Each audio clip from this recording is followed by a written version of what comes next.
অনেকে আছে ক্ষমা করতে চায় না, কঠিন হৃদয়, পাথরের মতো শক্ত হৃদয়, মাফ করতে চায় না কেউ। উনি আবার মুনাজাতে বসলে আল্লাহ আল্লাহ আমারে মাফ করো, আল্লাহ আমারে ক্ষমা করো, কাঁদতে কাঁদতে বুক ভাসায়। উনি ক্ষমা চায়, মাগার উনি কাউরে ক্ষমা করে। এরকম ডাকাত আছে না নাই? চিন্তা করছেন?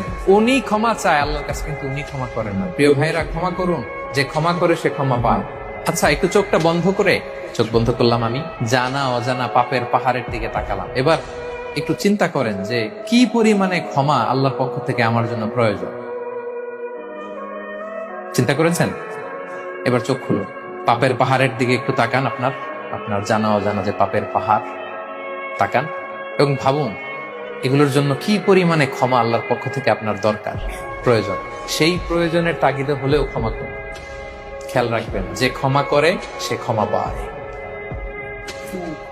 যে অন্যকে ক্ষমা করে না সে ক্ষমা পায় না।